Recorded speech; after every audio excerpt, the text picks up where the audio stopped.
Saturday, May 6th, 1:03 p.m. New York time. So weekly broad market recap.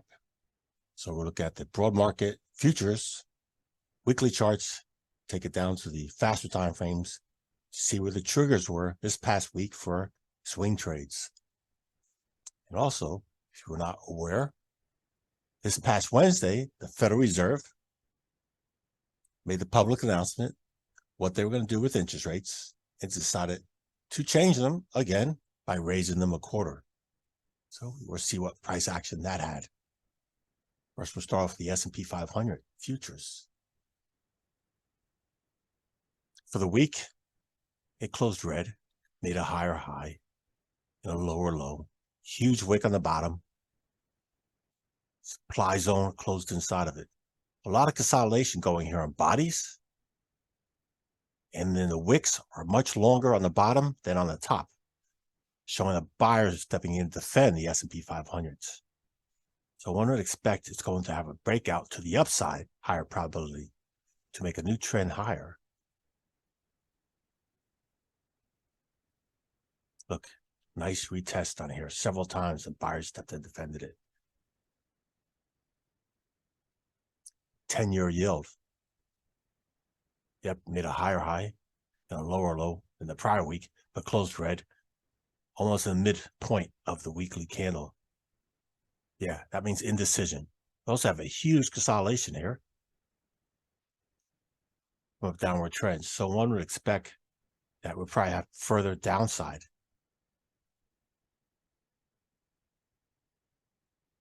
US dollar index closed red, did make a higher high, higher low. Tight consolidation from this trend down. Again, technically, one would expect this to also go lower.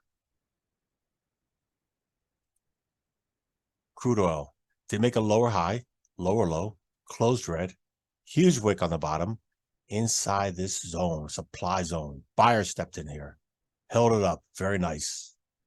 Again, I am in swing trades on the bullish side of crude oil using the stock ETF. Got in Thursday.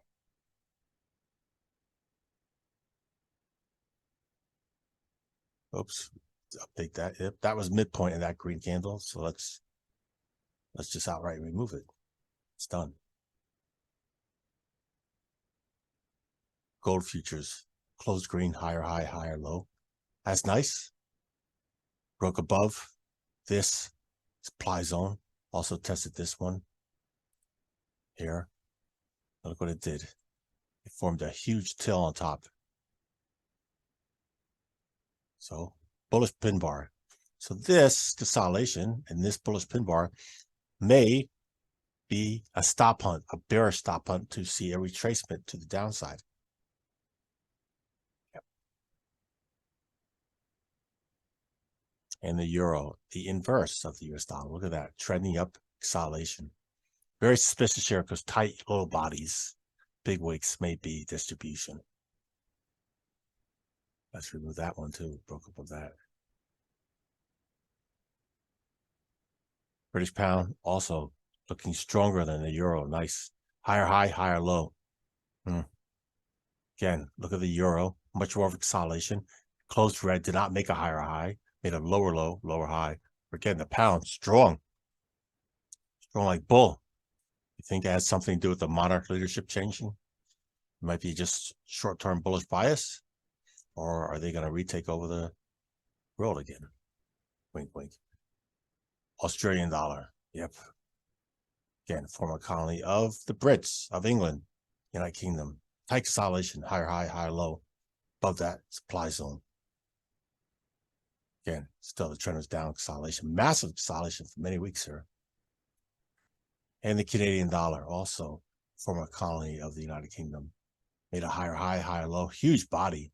Bunch of buyers came in and defended it. So this was a trend up. This was a retracement. We may see this trend continue to the upside to retest this supply zone, possibly break above it.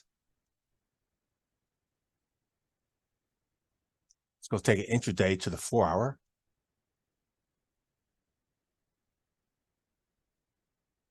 And we'll look at the past 5 days.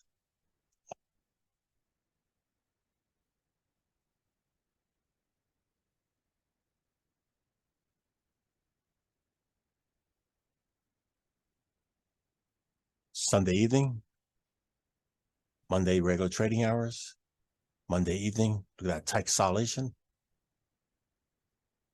Tuesday morning, huge sell-off. Tuesday afternoon, retracement into Tuesday evening,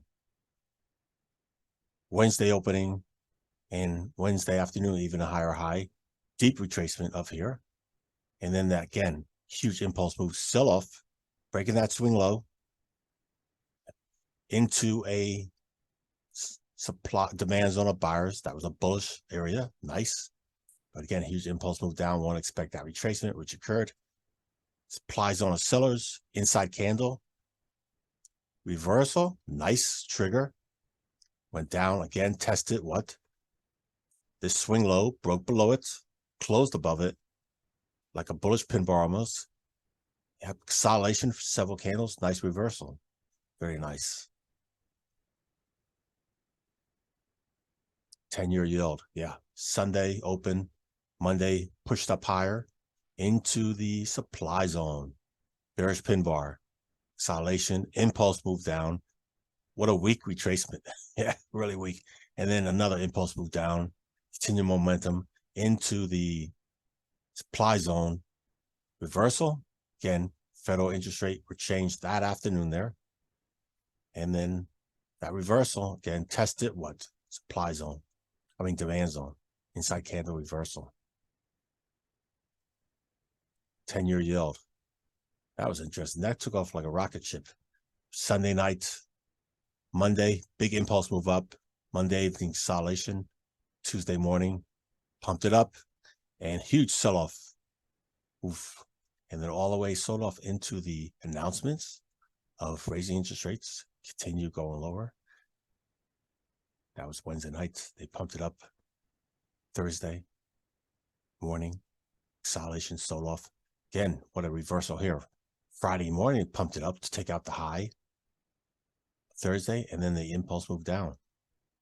Again, so in that, again, that weakness, because it was a retracement, didn't have that follow through. Crude oil. Wow. Sunday night, Monday, Tuesday, impulse moved down into that. Wednesday overnight, again, Federal Reserve rates were raised here and it continued going lower into the supplies of demand zone of buyers. Nice reversal. Nice reversal. So a lot of institutions and traders, retail, saw the opportunity to exploit this by just this zone alone because it was so oversold for a period of time to buy it. Went up, came back in, retested it again for another opportunity to be bullish. And then it went up. Nice. Gold all over the place. Wow. Sunday nights, Monday evening, Tuesday impulse move up, Tuesday evening, Wednesday morning, pop up, Federal Reserve raised interest rates, popped up higher. Look at that. Wednesday evening, bearish pin bar. And never retested that since then. Nope. Consolidation, impulse move down. In the euro, a lot of whipsaw. Here. And you have these zones being tested, several opportunities. British pound, again, look how strong that was coming off that bottom. Same with the Australian dollar, doing just like the British pound, very similar.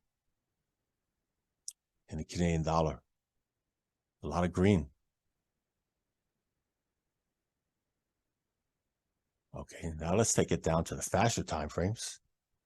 Look where those opportunities were to place trades for swing trades, day trades with them triggers.